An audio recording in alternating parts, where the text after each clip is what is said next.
안녕하세요, 여러분. 이제 한국 문화의 네 번째 시간이죠. 여러분과 함께 이번 시간에 이야기해 볼 것은 한국의 종교와 사상 문화에 대한 이야기를 좀 해볼까 합니다. 그러니까 이제 첫 번째 시간에 한국의 종교에 대한 이야기를 좀 해볼 거고요. 그 다음에 두 번째 시간에는 한국의 사상에 대한 문화와 관련된 이야기들을 이제 해보게 될 겁니다. 그래서 이제 여러분들이 이제 아무래도 이 첫 번째 시간에 저와 함께 이제 오리엔테이션을 하고 두 번째 시간에 어떤 그 문화 전반에 대한 이야기를 했고 한국 문화에 대한 이야기 좀 했었죠. 그 다음에 정체성에 관한 이야기를 했었죠. 그게 이제 어떠한 한국인들이 가지고 있는 정신사적 측면을 이야기를 했었던 거고요. 그 다음에 이제 3강에서는 한국어와 한국 문학에 대한 이야기를 좀 했었죠. 다시 이제 네 번째 시간에는 그 정신사의 한 연장선상에서 한국의 어떤 종교, 정신사적 측면에서의 종교와 그다음에 한국인들이 가지고 있는 어떤 사상적 측면 이런 것들을 통해 가지고 여러분들이 이제 어떠한 한국 문화를 이해하는 데 있어서 종교와 사상이라는 게 굉장히 중요하죠. 그래서 이제 여기 한국 학생들 같은 경우에는 뭐 한국의 종교와 사상에 대해서는 뭐 잘 알고 있을 겁니다. 이제 특히 이제 한국의 종교에 대해서는 뭐 잘 알고 계실 거고 사상 부분도 어느 정도로 이제 이해는 하고 계시지만 이걸 이제 한국 학생들의 경우에는 체계적으로 지금 이렇게 정리를 한다 그랬을 때 이러한 문화적 측면에서의 종교와 사상을 학생들에게 어떻게 한국어로 문화적 측면에서 교육을 시킬 것인가 이런 것들과 연관시켜서 한번 생각해 보시는 시간이었으면 좋을 거라고 생각을 합니다. 자, 그래서 우리가 이제 첫 번째 한국의 종교 문화에 대한 이야기를 좀 해봅시다. 그래서 이제 이 한국의 종교가 어떤 식으로 시작이 됐고 발달되어 왔는지에 대한 약사 형식으로 전체적인 내용을 좀 훑어보고요. 각 종교들이 가지고 있는 특징들에 대한 이야기를 좀 해볼까 합니다. 그래서 먼저 이제 한국의 종교는 먼저 고대 사회의 경우는 단군 신화 그러니까 고대 사회라는 것은 그 고대 국가가 있죠. 이제 고대 국가에서는 건국 신화라는 게 있지 않습니까? 건국 신화. 건국 신화라는 게 일종의 어떠한 그 부족 종교적인 부족의 어떤 신앙으로서 종교적인 것들을 같이 행하는 그런 것들로 인식되어 왔다는 거죠. 그러니까 이제 그 고조선 같은 경우에는 단군 신화가 있고요. 그 다음에 고구려 같은 경우에는 주몽 신화가 있지 않습니까? 그래서 주몽 신화, 그 고조선에서는 단군을 어떤 시조로 모시면서 사당에서 종교 의식, 제천 의식들을 했었던 거고요. 고구려 같은 경우에는 동명왕이죠. 그 주몽을 동명왕이라고 하죠. 그래서 그 동명왕을 통해 가지고 동명왕 그 신전을 지어 가지고 거기에서 어떠한 동명왕에게 제사 지내는 행위를 통해 가지고 어떠한 일정 부분은 샤머니즘적 요소로서 동명왕을 신으로 추앙하는 그런 행위들을 했었죠. 이 백제 같은 경우에도 역시 백제의 시조가 누구냐 그랬을 때 우리가 이제 보통 알고 있기로는 이제 비유와 온조 그러니까 동명왕 그 주몽의 아들이었던 비류와 온조가 이쪽 그 충청도와 전라도 지역으로 내려와 가지고 세운 국가가 백제 아닙니까? 그래서 온조가 세웠죠. 온조 왕이 세우게 되는데 그렇지만 온조왕 역시 자기 아버지인 동명왕을 이 신으로 추앙하면서 그 신전을 만들어 가지고 거기에 매번 제사를 지냈었거든요. 그래서 백제의 어떠한 그 신화로서는 역시 동명왕을 같이 추앙하고 있었죠. 신라 같은 경우에는 이제 그 박혁거세 아닙니까? 박혁거세 신화가 있죠. 그래서 박혁거세 같은 경우에는 이제 신화이기 때문에 아래서 박혁거세가 태어났다고 하지 않습니까? 그런 것들을 통해 가지고 신화이긴 하지만 그런 것들이 일종의 부족 신앙으로서 고대 사회에 자리하고 있었다는 거죠. 더불어서 제천 의식들이 있었죠. 그래서 제천 의식은 이제 여러분들에게 몇 번 이제 얘기를 했었죠. 그래서 그 하늘의 제사를 지내는 게 제천 의식이죠. 그래서 고구려의 동맹, 부여의 영고, 동해의 무천 이런 것들이 정기적으로 제를 올리는 행위를 통해서 어 종교적 측면이 강조돼 왔던 거죠. 그러니까 하늘에 제사를 지낸다는 것은 결국 뭐니까 일종의 종교 행위죠. 그 제사를 지내는 것 자체가 왜 죽은 이들을 추앙하는 거죠. 그런데 그 죽은 이들을 추앙하는 그 안에는 뭡니까? 하늘이 정기적으로 하늘을 섬기는 거 아닙니까? 그러니까 하늘을 섬긴다는 것 자체가 일종의 토템이 아닙니까? 토템이라는 것이 그러니까 여러분들이 이제 그 우리가 고대 종교를 이야기할 때 많이 이야기되는 게 토테미즘과 샤머니즘이지 않습니까? 그럼 토테미즘 같은 경우에는 자연 대상물들을 어떤 숭배의 대상으로 여겼고 그 자연 대상물을 숭배하는 것을 통해서 어떤 종교적 행위를 했던 게 토템이고 샤머니즘이라는 것은 샤먼이라는 그러니까 그 죽은 인물들 있죠. 위대한 인물들을 하나의 신으로 숭앙하면서 그러한 것들이 에, 어떤 샤먼적 요소로서 종교화된 것들이 이제 우리나라에서 잠시 후에 얘기하게 되겠지만 무교 같은 것들이죠. 무교 같은 것들. 그래서 이제 그러한 것들은 우리나라뿐만 아니라 여러분들이 뭐 잘 알고 계시는 그리스 로마 신화 같은 걸 봐도 그리스 로마 신화의 그 신들이라는 게 다 뭡니까? 자연 대상물들이죠. 일종의 토테미즘적 요소들이 신화 안에 다 녹아 있지 않습니까? 그러니까 결국 뭐냐면 제우스라든지 아니면은 뭐 하늘을 다스리는 게 제우스였지 않습니까? 그럼 제우스는 번개의 신이었거든요. 그러면 번개가 친다라는 것은 제우스가 벌을 내린다라고 생각을 했지 않습니까? 그리스 시대 때. 그런 것들이 다 일종의 토템이죠. 토테미즘적 요소가 담겨 있는 거죠. 그 신화 안에. 그런 의미에서 이제 이 제천 의식이 있었고요. 삼국시대에 오게 되면 이제 중국을 통해 가지고 유교, 불교, 도교가 유입이 되죠. 그 중에서도 이제 특히 우리나라에서는 불교가 삼국시대에는 어떠한 일종의 국교의 모습을 가지고 있었죠.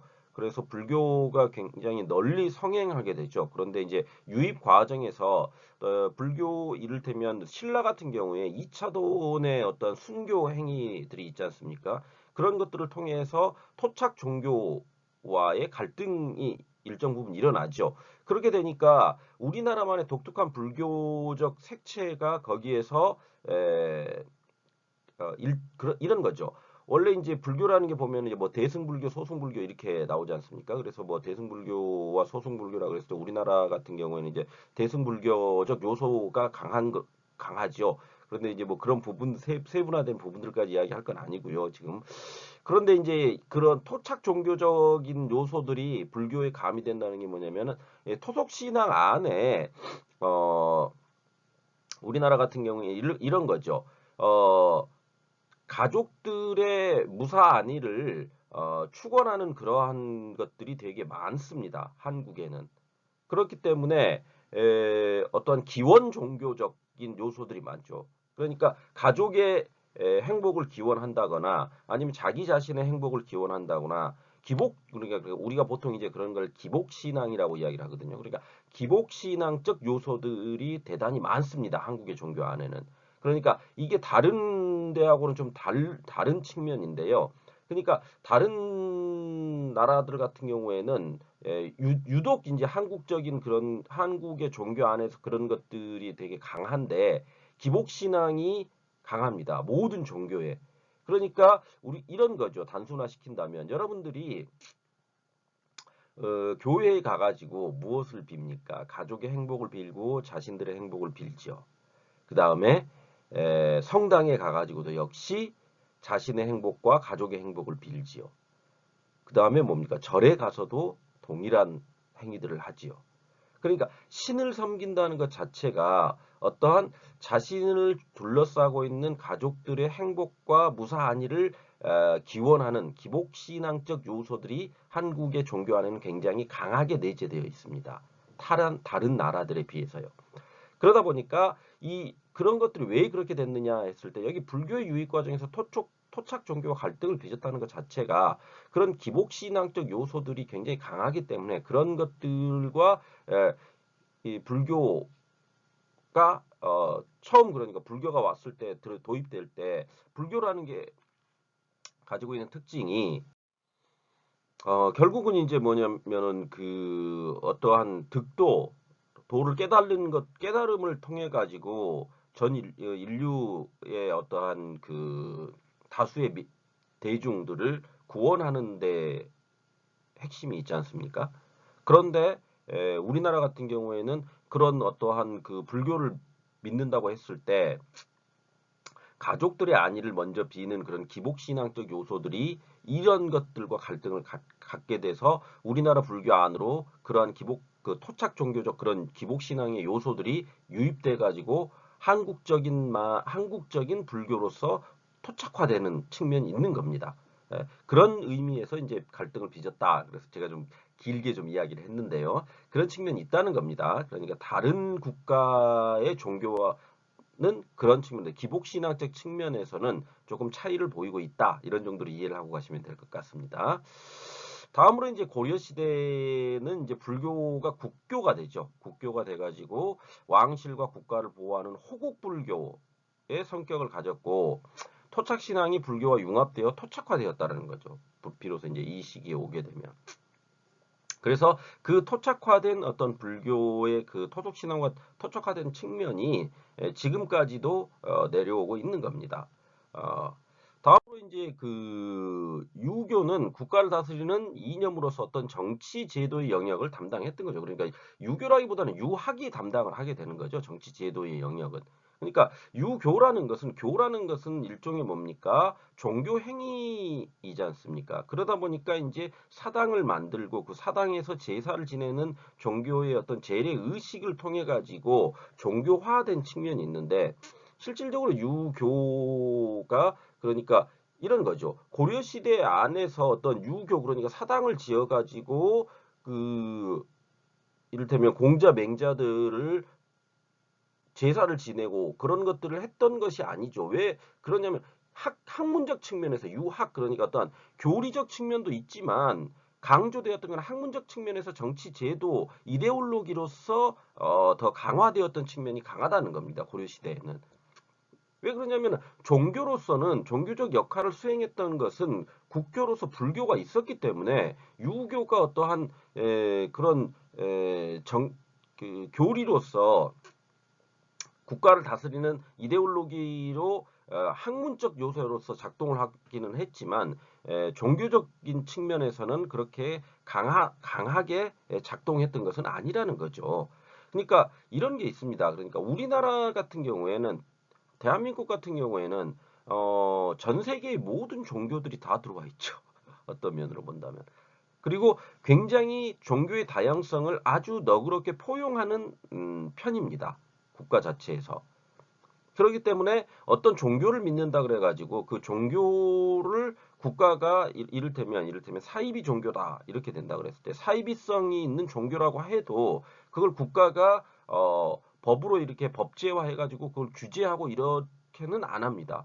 그게 이제 어떠한 이를테면 국가에서 정해놓은 법제도를 벗어나는 그런 행위들이 벌어졌을 때 국가가 종교적 제약을 가하게 돼 있지 그 이외의 종교에 대해서는 굉장히 너그럽고 관대한 게 대한민국 사회죠.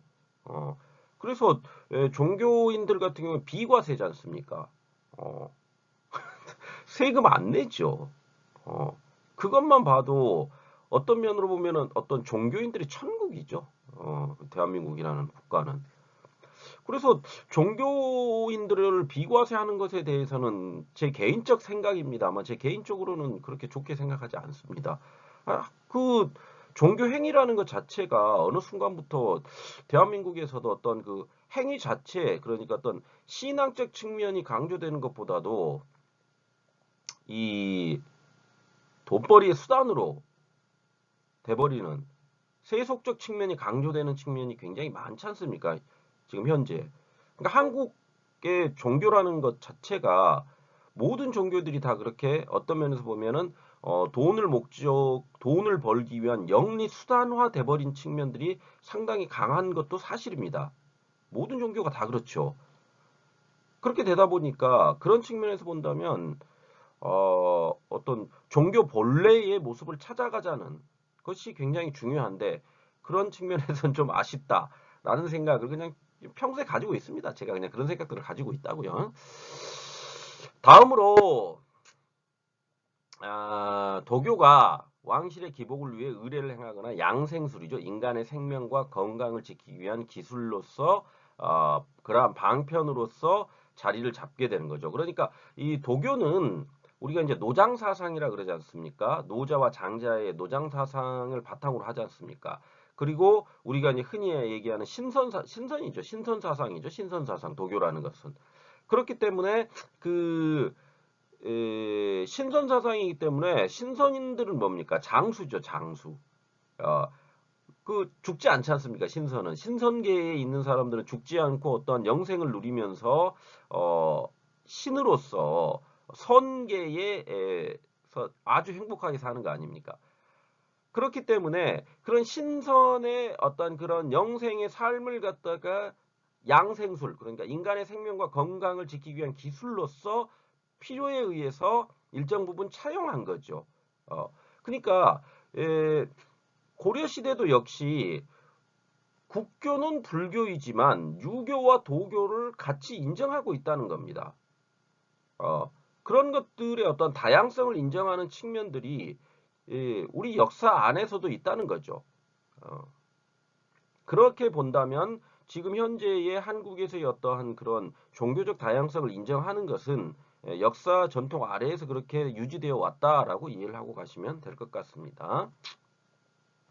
다음 조선시대에 이르게 되면 유교 중심 사회죠. 그래서 성리학이 어떠한 국가의 통치 이념이면서 어떤 사회 조직과 국민 생활에 막대한 영향력을 가지는 사회가 되게 되죠. 그렇게 되다 보니까 유교 중심이면서 표면적으로는 숭유억불 정책을 펴지 않습니까? 그러니까 유교를 숭상하고 억불이죠. 불교를 억제하는 그런 정책을 펴게 되는데 제가 저번에도 한번 말씀드렸지만 이 성계조차도 개경에서 지금 현재 이 서울로 천도를 할 때 그 무학대사한테 그 여기 이제 잠시 후에 사상에서 나오겠지만 무학대사한테 좋은 그러니까 좋은 곳이 어디냐고 물어봅니다. 풍수사상이죠, 일종의. 풍수지리학적인 측면에서 이런 거죠. 그러니까 길한 곳이 어디냐. 그러니까 널리 우리 국가가 흥할 수 있는 자리가 어디냐를 알아봐 달라고 얘기를 합니다. 근데 무학대사하니까 말 그대로 승려 아닙니까? 그런 거죠. 그러니까 또 무학대사를 보면 승려인데 그 도교적인 풍수사상들을 또 같이 가지고 있거든요. 그러니까 다양하게 섞여 있다라는 거죠. 그리고 왕실에 실제로 왕실 안에 사원을 그러니까 불교 사원을 왕비들이 몰래 만들어 가지고 거기에서 종교 행위를 하기도 했고요. 그러니까 그 또 아니면은 거기에서 그걸 금하고 있기 때문에 전례 시주를 드리러 다니기도 했습니다. 그러니까 이를테면은 아들을 낳아야 되죠. 왕자를 낳아야지만 어떤 왕이 계승 싸움에서 이겨야 되기 때문에 왕비라든지 아니면은 계비들 있죠. 그 후궁들 입장에서는 어떻게든 아들이 나와야 되기 때문에 그런 것들을 아들을 낳기 위해서 종교의 힘을 막 빌리지 않습니까? 그런 것들 안에서 유교가 표면적으로는 어떤 국가의 통치 이념으로서 받아들여졌지만 그 안에 민중들이라든지 아니면 여타의 사람들은 불교, 무교, 도교 등을 함께 신봉하게 됐다라는 거죠. 그러니까 이런 거죠. 한국에 있어서의 어떤 종교 행위라는 것은 아까 말씀드렸듯이 기복신앙이라고 했지 않습니까? 자신과 자신 주변을 둘러싸고 있는 가족들이 편안해지는 것들을 굉장히 중시 여겼습니다. 그러다 보니까 어떠한 종교이든지 자신과 자신 가족들을 위해서 좋다면 받아들이는 측면이 있었다는 거죠. 부분적 수용이 가능했다는 겁니다. 물론 한 종교를 절대적으로 신봉하는 분들도 계십니다. 현재 한국에도 그렇죠. 그런 분들도 계시지만 그 생활 안에 그러니까 이를테면 기독교라고 했을 때 거기서 뭐 개신교와 천주교라고 했을 때 그런 것들을 믿고 있으면서도 혹은 불교라고 했을 때 혹은 유교를 믿는다고 합시다. 혹은 이슬람교를 믿는다고 합시다. 그런 것들을 다 믿고 있으면서도 이사 갈 때 그가 되면 길이를 찾습니다. 그러니까 길이를 찾는다는 건 뭡니까? 이왕이면 좋은 게 좋은 거다. 이런 인식들이 있다라는 거죠. 그럼 이왕이면 좋은 게 좋은 거기 때문에 어떠한 좋은 의미에서의 일정 부분의 종교적인 행위들에 대해서는 묵인해 준다는 거죠. 암묵적 묵인이죠. 어, 그런 측면에서 종교의 다양성을 널리 수용하고 있다는 겁니다. 한국이라는 에, 나라 자체가 그렇게 이해하고 가시면 될 것 같죠. 다음으로 이제 근대에 오게 되면 유교는 급속히 쇠퇴의 길을 걷죠. 그런데 한국인의 심층 의식의 자리를 잡았다라는 것은 이런 거죠. 남녀 칠세 부동석 같은 어휘들이 그런 겁니다. 남녀 칠세 부동석이라는 게 지금은 거의 이제 의미가 없어졌지만 1900 뭐 이를테면 제가 어렸을 때만 해도 그 표현들을 심심찮게 썼습니다. 그러니까 남녀 칠세 부동석이라는 것은 남녀가 유별해야 된다라는 겁니다. 그러니까 남녀 7세 부동석, 그러니까 남자와 여자는 7세 7살이 넘어가면 부동석 같이 자리에 앉아서도 안 된다라고 그랬거든요. 어, 그게 이제 조선시대의 어떠한 성리학을 잘못 수용한 결과죠. 그렇게 되다 보니까 이제 그 여성들을 굉장히 천시하는 그런 문화들이 있었거든요. 그 아주 안 좋은 문화죠. 근데 이제 그게 지금 거의 사라졌죠. 어, 그렇지만은 그 기저에 그러니까 이 내면에는 그런 부분들이 아직까지는 남아 있다라는 거죠. 그런 생각들이. 그러니까 아들을 우선시하고 딸은 상대적으로 그러니까 이런 거죠. 그 아들이냐 딸이냐 물어보는 행위들. 아들이든 딸이든 상관이 없지 않습니까? 그런데 임신을 했다 그러면 아들이냐 딸이냐를 갖다가 먼저 병원에 가지고 알아보려고 하는 그런 것들이 있거든요. 한국에서는.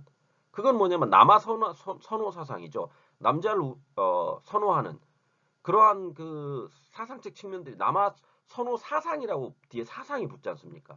그러면은 그 사상이라는 것은 한국인의 의식 구조 안에 사상적 측면으로 그러한 것들이 녹아 있다라는 겁니다. 그런 것들은 다 유교가 한국인의 어떤 심층 의식에 자리 잡았다라는 것을 드러내는 것이라고 할 수가 있겠죠. 이해하시겠습니까? 다음으로 이제 불교는 새롭게 활기를 찾아가지만 식민지 치하에서 자율성을 역시 빼앗기게 돼버리죠. 그 다음에 개화기에 이르게 되면 천도교, 증산교, 원불교와 같은 민족 자생 종교가 생겨납니다. 어, 그래서 천도교는 이제 동학 농민 운동이 일어나게 되거든요. 그 동학 농민 운동의 뿌리를 두고 있는 게 이제 천도교고요. 증산교도 역시 증산 선생이 만든 그 종교고요. 그 다음에 이제 원불교, 그러니까 불교적 요소가 가미되어 있지만 그 원불교를 만들었던 그 종정이 있거든요. 아까 그렇지. 그 종정이 잠시만요. 여기 박준빈이라는 분이 이제 만들었는데 이건 나중에 제가 그 자생 종교에 대해서 다루게 될 때 좀 더 구체적으로 이야기를 하겠습니다.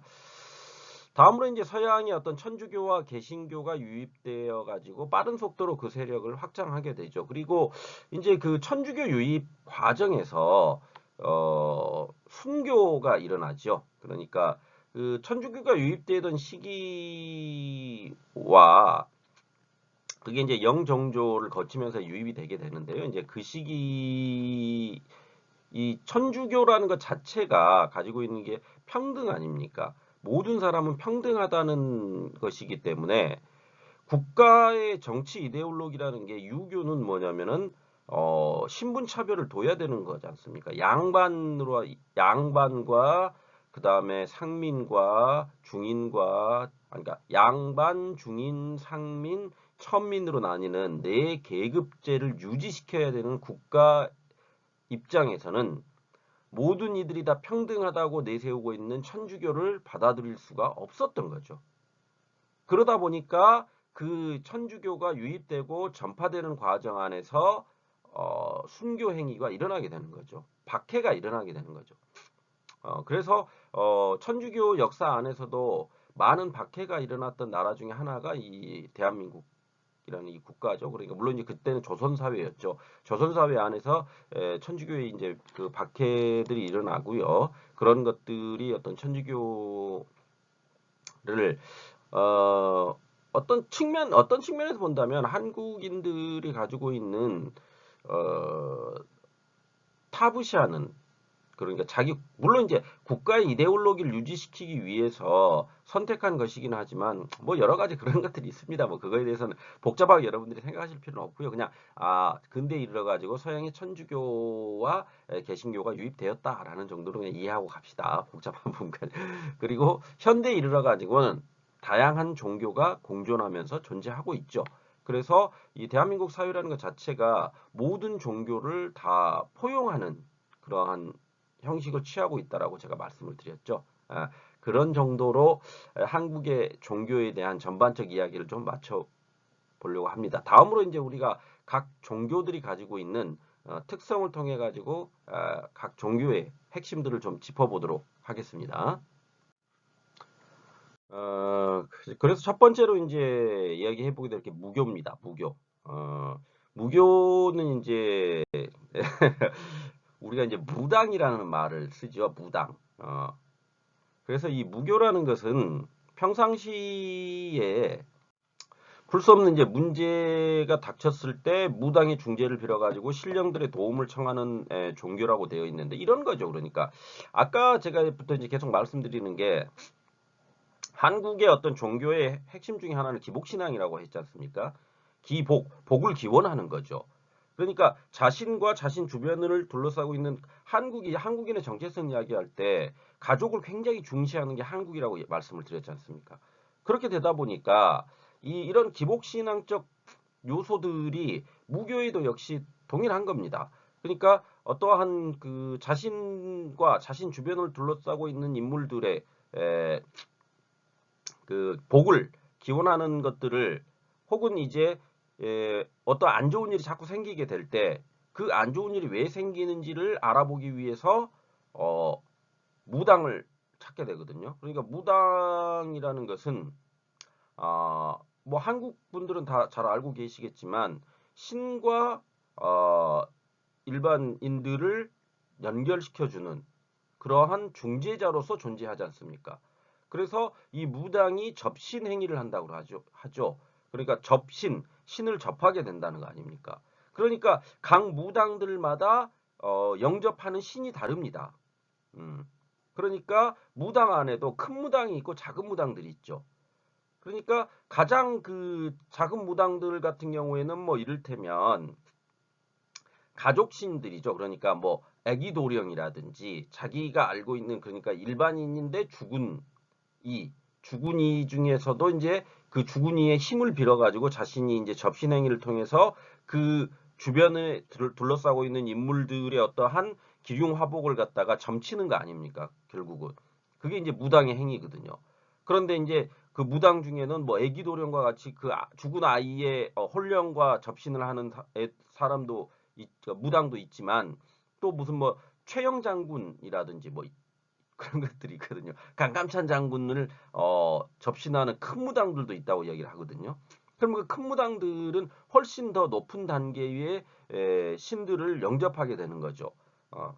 일종의 이제 이게 샤머니즘 쪽 요소죠. 이런 것들이. 그래서 그러한 그 무당들의 행위를 통해 가지고 그 신과 무당을 그러니까 신과 인간을 연결시켜 주는 행위들을 하는 무당들이 이제 믿게 되는 것들 이런 것들을 이제 우리가 흔히 이제 무교라고 하고 있죠. 무교. 그래서 무교는 내세의 어떠한 구원, 그러니까 모든 종교는 내세의 구원을 핵심으로 하고 있죠. 그 내세적 구원이라는 것은 죽고 나서 이제 이를테면 천당 간다, 지옥 간다, 혹은 극락 간다, 천국 뭐 지옥 간다 이런 것들 아닙니까?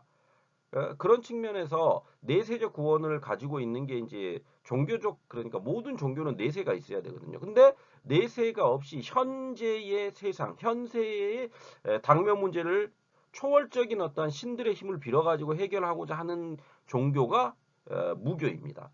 그러니까 다른 종교와는 좀 다르지요. 그게 이제 현세적 측면을 강화한 것이 무교라고 이해를 하고 가시면 될 것 같습니다. 그러니까 다른 종교들은 다 내세를 강화시켜 가지고 내가 죽고 나서 다음 세대에 좀 더 좋은 세상으로 가기 위한 어떤 기원들을 하게 되는데 거기에 비해 무교는 현재의 당면 문제, 현세에 닥친 당면 문제들을 신의 힘을 빌어가지고 해결하려고 하는 것이 핵심이다. 이렇게 이해하시면 되겠죠. 그렇기 때문에 무교라는 것은 어떤 종교적 교리나 체계가 없지요. 음, 그러다 보니까 아까 말씀드렸듯이 그 무당이 어떤 무당이냐에 따라서 그 빌어올 수 있는 힘들이 크냐 작냐가 결정된다는 겁니다. 어, 그래서 이것은 어떠한 그 풍습 또는 민간 신앙적 관습 정도로 취급이 되죠. 정식 종교로 인정받고 있는 건 아니죠. 어, 그러니까 이 무교 같은 경우에 사이비 종교라는 말들이 많이 나오는 거죠. 왜? 교리가 없고 내세관이 없기 때문에 종교적인 그 요소들이 제대로 갖춰지지 않았다라고 평가절하되는 거죠. 그런데 어떠한 종교적인 역사를 놓고 본다면 이 무교가 가장 오래된 거죠. 대한민국에서 보면은. 그래서 고대의 무당 같은 경우에는 전복 그러니까 복을 치는 사람이나 병을 낫게 한다거나 음, 그 사제 그러니까 신과 그 인간을 연결시키는 사제로서의 역할을 모두 담당을 했었죠. 그런데 이제 고려 말에 중국에 이제 주자학이 유입되기 시작하면서 그 주자학 그러니까 주자학이라는 것이 결국 유학의 한 부류 아닙니까? 그것이 유입되면서 이제 성리학이라고 그러죠. 그것이 유입되면서 이 무교라는 것 자체가 비이성적이고 비합리적 종교로 취급되게 되는 거죠. 그래서 조선 시대에는 무당을 천민 계급으로 치게 되거든요. 그러니까 그 무당을 굉장히 신성시하고 함부로 해치지는 않지만 계급은 천민 계급으로 놓고 기복적인 요소들은 또 다 했거든요. 그런 것들이 이제 어떤 공존했던 거죠. 그러니까 고려 말 이후에 조선 시대에 이르게 되면 그래서 조선시대 무당은 이제 천민 계급으로 격하가 되고 사대부는 국가 무당의 활동을 금지하거든요. 그런데 왕실에서는 측근의 무당을 두기도 하거든요. 그러니까 우리나라의 어떠한 그 왕비들이 그 다른 왕비들을 그러니까 후궁들이 왕비를 뭐 저주하거나 이럴 때 뭡니까? 그 무당들을 불러들이지 않습니까? 무당들을 불러들여 가지고 집신으로 만든 무슨 인형 같은 걸 놔두고 막 바늘로 막 찌르고 막 이런 것들 있지 않습니까?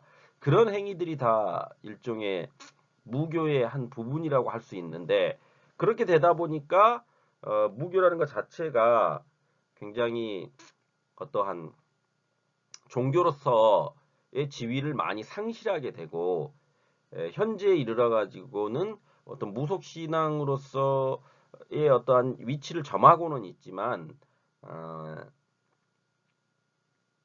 종교인으로 받아들이기는 좀 애매하지요. 그런 측면들이 있는 거죠. 어, 그렇지만 이제 그 다양성 측면에서 본다면 이런 무교의 영향이 상당히 많습니다. 그러니까 우리가 이제 토정 비결이라는 거를 보거든요. 그럼 토정 비결이라는 것은 토정 이지암 선생이 비결 그러니까 숨겨놓은 비밀스러운 그러니까 책이거든요. 그 토정 비결에 근거해 가지고 점을 친다고 얘기를 하거든요. 그러니까 1년 동안의 앞으로의 운세가 어떠한지를 한번 점을 쳐보자. 이런 것들도 일종의 무교적인 색채들이 묻어나게 되는 거죠. 물론 이제 토정 비결이라는 것은 어떠한 우주 삼라만상을 갖다가 분석을 해가지고 학문적 측면에서 접근하려고 하는 것도 있습니다.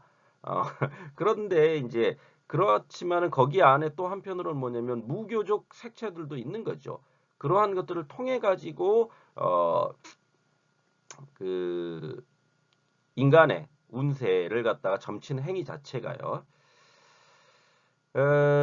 다음으로 이제 우리가 살펴보게 될 게 유교죠. 유교. 유교는 유교 공자의 가르침을 따르는 거죠. 그래서 예의를 중시하고 개인의 어떤 정신 수양과 조화로운 사회 질서를 추구하는 종교라고 할 수가 있는 거죠. 그래서 유교의 전례는 정확하지는 않은데 기원전 2, 3세기경 한사군이 설치되면서 본격적으로 이제 전래된 것으로 추정이 되는 거죠. 근데 이때는 이제 유교적 성격보다는 유학적 성격이 강했죠. 뭐 그런 것들이라고 보시면 됩니다. 그런데 이제 삼국시대에 이르러 가지고 국가 조직과 제도에 큰 영향을 미쳤다라는 것은 여기 나와 있듯이 태학이라든지 경당 등을 통해 가지고 유학을 가르치게 되고요. 통일신라 때는 유학자를 육성하고 유학적 소양을 가진 관리를 선발하게 됐다라는 거죠. 그러니까 종교적 측면보다는 학문적 측면에서의 접근이 더 강화됐다라는 겁니다. 더불어서 고려 시대에도 역시 과거제라든지 유교 진흥책 등을 통해 가지고 통치 제도를 정비하고 고려 말에 주자학의 도입으로 유학자가 배출되고 신흥사대부를 형성해서 조선으로 이어지고 있다. 여러분들이 보시면서 느끼셨겠지만 유교라고 종교적인이라고 이야기를 하고 있지만 실질적으로는 뭡니까? 삼국시대나 고려시대 다 뭡니까? 학문적 접근이죠. 종교적 접근이 아닙니다. 그러니까 유학을 가르치지 않습니까? 유학자를 육성하고 있고요. 그 다음에 신흥 사대부를 형성하지 않습니까? 유학자들이. 물론 이제 뭐 유교적 통치제도를 정비했다는 것이 유교적 통치제도라는 것도 결국은 유학으로서의 어떠한 그 정치 네올로기로서의 그런 요소들이지 종교적 측면에서의 요소는 아니죠. 그런 것들이. 그런데 이제 조선 시대에 이제 성리학을 통치 이념으로 삼게 되면서 비로소 이제 어떠한 그 종교적으로 그것이 강화되게 되죠. 그래서 이제 공자, 맹자를 뭐 모시는 사당 같은 것들이 조선 시대에 지금 이게 종묘 제례라고 그러지 않습니까? 그러니까 이제 그 이 시기에 오게 되면 이제 종묘 같은 경우에는 이제 물론 이제 그 역대 임금의 신주를 모신 사당이죠. 그것이 이제 일종의 이제 유교적 그러니까 종교적 색채를 그런 데서 가지게 되는 거죠. 그다음에 이제 뭐 공자 사당이라든지 그다음에 뭐 맹자 사당 이런 것들이 있지 않습니까? 그러면은 그 어떤 조상의 신주를 사당이라는 곳에 모셔 놓음으로써 그것을 하나의 종교 행위로 행하게 되는 거죠. 그런 측면들이 종교적인 요소를 가지게 된다라는 겁니다. 다음으로 이제 현대에 이르러 가지고는 정비된 조직 그래서 이제 그 유교가 그 성균관 대학교에 가면 아직도 유학자들이 계시죠. 그래서 성균관대 앞에 보면 성균관이 있습니다. 또 아직까지. 그래서 성균관은 지금으로 따지면 뭡니까? 조선시대 대학이지 않습니까? 대학. 음. 그렇기 때문에 성균관 대학교의 역사를 갖다가 조선시대로부터 조선시대에서부터 출발한다라고 이야기를 하지 않습니까?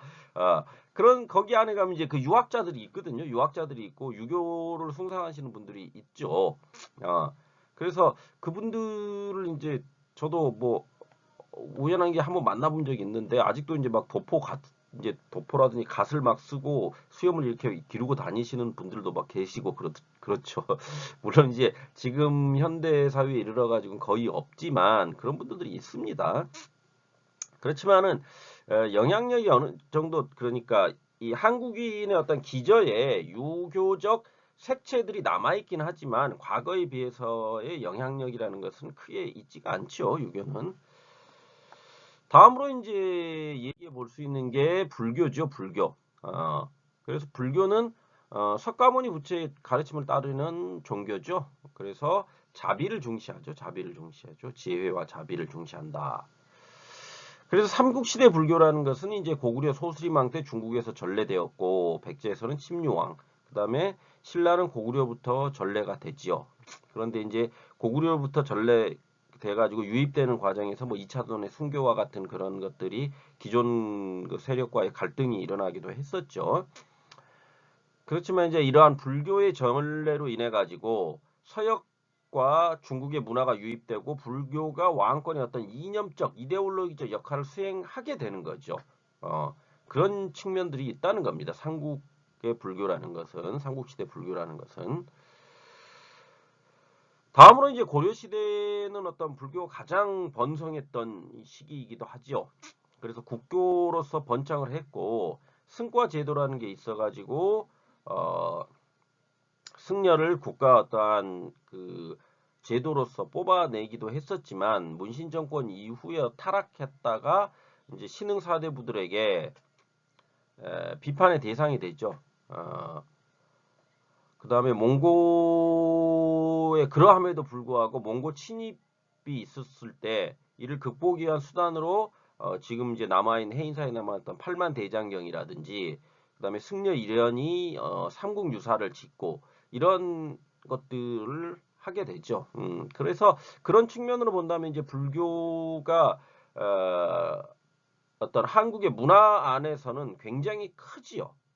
그래서 실제로 지금 한국에 남아있는 문화유산들을 보면은 대부분이 뭡니까? 불교와 관련된 문화유산들이 많지요. 상당히 많죠. 그러니까 뭐, 우리가 뭐, 쉽게 이해할 수 있는 뭐 아니, 저기 뭐지, 그, 불국사라든지 석굴암, 이런 것들이 다 불교와 관련된 거 아닙니까? 그 다음에 뭐, 서울 같은 경우에 뭐 원각사지 10층 석탑 했을 때 석탑이라는 것은 그러니까 탑이라는 게 세워져 있으면 그건 다 불교와 관련된 것들이거든요. 그 다음에 어느 지역을 가든지 거기에는 꼭 뭡니까 불교 관련 유적들이 남아 있거든요. 그것은 그만큼 어떠한 불교가 삼국시대부터 돼 있기 때문에 오랜 전통을 가지고 문화유산으로서 힘을 발휘했다라는 거죠. 그리고 이제 어떤 종교인들을 조사해 보면 실제적으로 뭐 지금 이제 뭐 좀 달라졌을 수도 있겠지만 불교인들이 제일 많다고 조사되기도 했었죠 한때는. 그만큼 이제 불교라는 게 어떠한 그 한국인의 정서 안에 상당히 많이 녹아 있는 것도 있죠. 그렇지만 이제 조선 시대에는 배척을 당하죠. 그래서 사찰수가 제한이 되고 종파들이 통폐합되게 됩니다. 그러다가 이제 현대에 이르러 가지고 조계종과 태고종이 중심 세력으로 유지되고 이제 불교 개혁을 위한 여러 시도가 일어나지요. 그렇지만 이제 앞서도 말씀드렸듯이 불교도 이제 어떤 측면으로 본다면 세속화의 길을 너무 많이 걷다 보니까 그런 측면에서 현대의 종교들은 세속적 측면이 어쩔 수가 없습니다. 어쩔 수가 없는 것 같아요. 물론 이제 그게 나쁜 것이냐라고 봤을 때 제 개인적으로는 별로 좋은 게 아니라고 보거든요. 그러니까 뭐 이를테면 큰 사찰을 크게 짓는다. 혹은 교회를 크게 짓는다. 혹은 성당을 되게 크게 짓는다. 라는 것이 과연 그 이를테면 신들에게 물어봤을 때 옳은 행위인가? 라는 거죠. 그런 측면에서 본다면 모르겠습니다. 다만 이제 이런 것들은 있죠. 불교가 가지고 있는 것은 기본적으로 평등성이죠.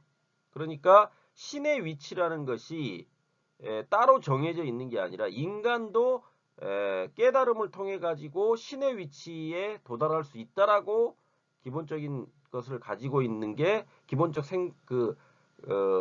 철학적 아니 철학이라기보다는 어떤 사상적 측면에서 본다면 그런 것들을 가지고 있는 게 불교라면 거기에 비해서 상대적으로 기독교는 신과 인간의 위치를 정확히 상하의 개념으로 나눠 놓죠. 그래서 신의 위치가 따로 있고 인간이라는 것은 뭡니까? 원래 원죄를 타고났죠. 원죄를 타고났기 때문에 신을 절대적으로 복종해야 되는 대상으로 여기고 있는 겁니다. 그거는 뭐 이슬람도 비슷하죠. 알라라는 신을 하나님이죠 일종의 그거를 절대자를 믿고 그걸 따라가야 되는 거죠. 거기에 비해서 상대적으로 불교는 이제 석가모니 부처의 어떤 가르침을 따르는 종교이긴 하지만 그 가르침이라는 것이 결국 스스로가 깨달음을 얻는 과정을 이야기하고 있는 거거든요. 그런 측면에서는 조금 타 종교와는 좀 다른 측면이 있다. 이렇게 이해를 하고 가시면 될 것 같습니다. 다음으로 이제 기독교가 있죠. 이 기독교는 예수의 가르침을 따르는 것으로서 예수를 세상의 구세주로 믿고 예수의 속죄를 통해 가지고 구원을 받는다고 믿는 종교가 기독교죠. 그래서 유일신관이죠. 하나님이라는 절대자가 있고 그 하나님이라는 절대자를 믿어야 되는 거죠. 그 다음에 보편적 박애사상 그리고 사랑을 펼치는 것을 핵심으로 삼고 있죠. 그래서 이제 조선시대의 천주교는 서학이라고 받아들여지거든요. 그러니까 남인들에 의해 가지고 자생적으로 받아들여졌다라는 거, 천주교 교리라는 것 자체가 그게 이제 서학 하나의 학문으로서 처음에는 받아들여졌다라는 겁니다. 그러니까 동학농민운동이라는 게 일어났던 건 뭐냐면 이러한 서학, 천주교와 같은 서학에 반대되는 개념으로서 동학을 만들게 되는 거죠. 그러니까 자생적으로요. 그런 측면에서 이제 천주교가 처음에는 교리 공부를 통해 가지고 학문으로 받아들여지다가 이승훈이 이제 세례를 받고 돌아와 가지고 교회를 세우면서 이제 본격적으로 확산되게 되죠. 그런데 이제 정조 이후에 아까 말씀드렸던 유교의 어떤 지배 이데올로기, 유교의 지배 이데올로기라는 것은 계급 사회를 기반으로 하고 있거든요. 그런 계급 사회를 기반으로 하고 있기 때문에 그 이데올로기와 충돌을 일으킬 수밖에 없는 겁니다. 그러다 보니까 탄압을 받게 되는 거고요. 그게 이제 신부 김대건의 순교를 통해 가지고 그 이외에도 이제 여러 사람들이 순교를 하지요. 그런 것들을 통해 가지고 우리나라에 이제 들어오게 된다는 거죠. 그다음에 개신교는 이제 조선 후기 선교사들에 의해서 유입이 되지요. 그래서 사세를 확장해 가지만 일제치하의 어떤 신사참배 거부로 인한 순교가 일어나기도 합니다. 역시. 그럼 왜 그러냐면 일제라는 것은 신사참배 그러니까 조상신을 일종의 이제 우리나라 아까 말씀드렸던 무교적 색채가 강한 게 신사참배 아닙니까? 자신들의 어떤 조상신을 모셔놓고 거기에 가서 참배를 해야 되는 거 아닙니까? 제사를 지내거나 절하는 제례를 하는 행위들을 통해 가지고 자신들의 것들을 그러니까 강화 자기의 국가적 이데올로기를 갖다 심어 놓으려고 하는 거였죠. 신사참배라는 게. 그런데 이제 그 개신교 입장에서 본다면 그것은 있을 수 없는 일이죠. 왜? 기독교라는 것은 바로 유일신관 아닙니까? 하나님만을 믿고 따라야 되는데 거기 신사참배를 한다는 것은 뭡니까? 그 하나님을 믿고 따르는 유일신인 하나님을 믿고 따르는 게 아니라 거기에 모셔져 있는 또 다른 신들, 죽은 이들을 추모하기는 하고 있지만은 그들을 또 신으로 믿는 거기 때문에 도저히 받아들일 수 없는 거였죠. 그러다 보니까 이제 순교가 일어나게 되는 거죠. 그런 측면이 있는 겁니다. 그 다음에 현대에 이르러 가지고는 이제 다양한 사회 참여 운동에 앞장섰던 게 이제 천주교와 개신교죠. 그래서 민주화 과정에서 일정한 역할을 수행했습니다. 그런데 이제 지금 이제 이 작금의 사태, 코로나 사태가 벌어지면서 또 한편으로는 개신교가 그 일부 어떠한 그 잘못된 생각을 가지고 있는 목회자들에 의해 가지고 지탄을 받고 있는 것도 사실이죠. 그런 측면들은 그런 것 같습니다. 그러니까 종교라는 것이 어떤 종교를 믿느냐는 각 개인의 몫이기 때문에 뭐 그 좋고 나쁘다라는 것을 얘기할 게 아니라 다만 이제 뭐냐면 종교적 믿음을 어떻게 활용하느냐 그런 측면들을 좀 고려해 봐야 된다고 생각을 합니다. 제 개인적으로. 그런데 이제 다만 제가 아까부터 계속 말씀드리고 있지만 현세에 이르러 가지고 가장 그 종교들이 타락하게 된 그 요인이 결국 돈이라고 생각을 합니다. 저는 개인적으로 돈 때문에 종교의 어떤 기본적인 것들이 다 무너져 버리고 있죠. 그건 어느 종교나 참 안타깝습니다. 그런 부분들. 다음으로 이제 이 민족 종교가 있죠. 민족 종교. 그래서 자생 종교죠. 조선 후기에 발생됩니다. 그렇기 때문에 민족의 정체성, 그 다음에 문화적 주체의식을 사상적 근거로 삼고 있죠. 그래서 천도교 같은 경우에는 아까 잠깐 말씀드렸을 때 동학에서 출발하고 있습니다.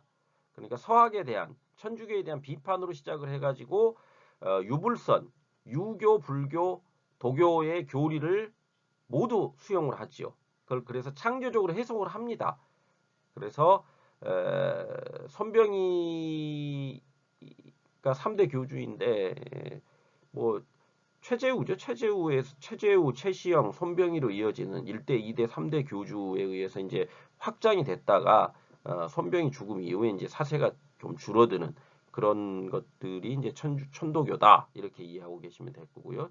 증산교는 역시 이제 동학농민 운동에 뿌리를 두고 있죠. 그래서 이제 강일순이 만든 종교고 증산도가 어떤 수련을 지금은 어떤 증산도는 종교적 측면보다는 어떤 측면에서는 수련을 목적으로 하는 형태로 지금 바뀌어 버렸습니다. 종교적 측면보다는. 그러니까 심신수양을 위한 그런 수련의 형식으로 많이 바뀌어 버렸죠. 다음 대종교는 나철에 의해 가지고 만들어진 종교죠. 그래서 민족주의 성향이 강해 가지고 일제의 어떤 탄압을 많이 받게 됐죠. 다음으로 원불교는 말씀드렸듯이 이제 그 역시 우주의 근본 원리인 어떤 일월상의 진리를 신앙의 대상으로 삼아 가지고 역시 유불선 기독교를 모두 받아들여 가지고 거기서 좋은 것들만 뽑아낸 거죠. 그래서 이제 박중빈이라는 분이 일으킨 새로운 불교의 어떤 교단이라고 할 수 있는 게 이제 원불교다 이렇게 이해하고 계시면 될 것 같습니다. 이러한 것들이 이제 어떠한 자생적 민족 종교라고 할 수가 있죠. 다음으로 이제 이렇게 한국 어떠한 종교 문화 전체를 놓고 봤을 때 그 특성이 뭐냐를 갖다 좀 마지막으로 얘기해 보면요. 한국에는 전 세계 모든 종교가 다 들어와 있죠. 그리고 다 들어와 있으면서 그러한 종교들이 공존하고 있는 나라라고 할 수가 있습니다. 더불어서 종교가 한국인의 어떤 생활에 굉장히 많은 영향력을 행사하고 있지요. 또한 종교의 자유가 보장된 다종교 사회이면서 대체적으로 보수적 성향을 많이 가지고 있다. 이게 이제 한국의 종교다. 이렇게 이해하고 가시면 될 것 같습니다. 오늘 좀 짧게 끝내려고 했는데 또 말이 길어졌네요. 아무튼 한국의 어떤 종교가 다양성을 가지고 존재하고 각 종교들이 가지고 있는 특성이 이러하다라는 정도로 여러분들이 이해하고 가시면 될 것 같습니다. 4강의 첫 번째 시간 듣느라고 수고들 하셨고요. 좀 쉬었다가 두 번째에는 한국의 사상 문화에 대한 이야기를 좀 해보도록 하겠습니다. 듣느라고 수고하셨습니다. 감사합니다.